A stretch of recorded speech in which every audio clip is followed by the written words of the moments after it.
The Juventus is a club where you arrive and you have to win. And that's the only thing that matters here. Wojciech Szczesny played the long game. He arrived at Juventus in 2017, knowing he'd initially be playing second fiddle to Gianluigi Buffon, but determined to earn the #1 shirt and help the champions make this season stellar. We've reached our first objective of the season, which is to qualify for the next stage of the Champions League. We are ahead in the league, so it's been very successful. We are probably stronger this year than we were last year. The results show it, but the most important thing is to arrive in May and win everything that we want to win. When we go out and we are in a tunnel, we go out with one thought, and it's to win the game. And maybe that you can sense that when you are next to us. I can feel it when I stand next to our players, that we don't fear anybody. We are confident in what we do, and more often than not, we end up winning. The Polish goalkeeper studied Buffon intently and considers the Italian an ideal role model, both on and off the pitch. I was a very young boy when he was winning the World Cup with Italy, and he became a legend here at Juventus. And to be able to spend 1 year with him, learn from him, not only as a player, as a goalkeeper, but also as a person, was a fantastic experience. When I think of Gigi, yes, I know he's a legend of football and he's one of the best goalkeepers in the history, but first of all, I think of a great friend. And that's very important because that stays forever.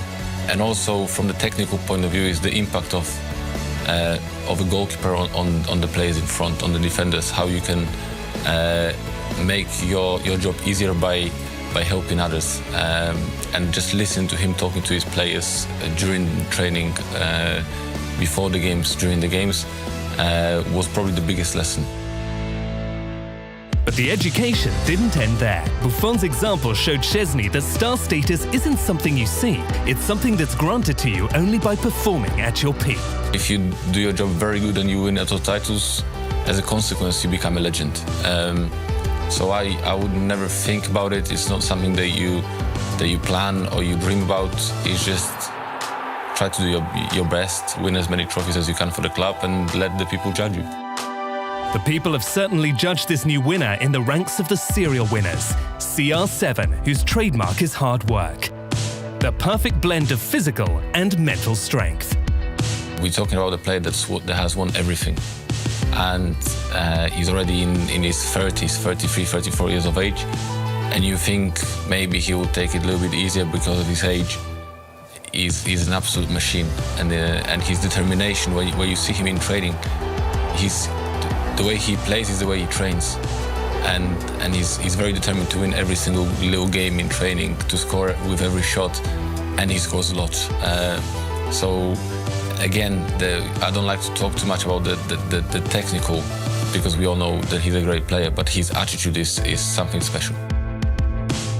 Specialness is sprinkled through this side. Consider Mario Mandzukic, consistent scorer and unsung hero. I think Mario is a type of player that every big team needs. He can score goals, but his work rate on the pitch is something special. Mario works so hard for the team during the set pieces. He's the first one to defend. For the pressing, he's the first one to run, because he can run for 90 minutes sprinting. He doesn't care. He never gets tired. And his attitude gives you some kind of energy in the team. And when you see your friends giving a little bit more, you give a little bit more. The Pole's Italian adventure started at Roma. He's experienced two very different cultures in terms of both the clubs and the cities themselves. Rome is a bigger city where you have, plenty of restaurants and plenty of people.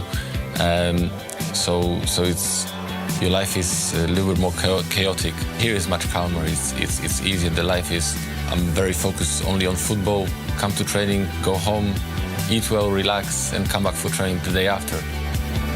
Having played in England, he knows the frantic festive period well. And for Juventus, crowned winter champions with 2 games to spare, it comes to a close against Sampdoria.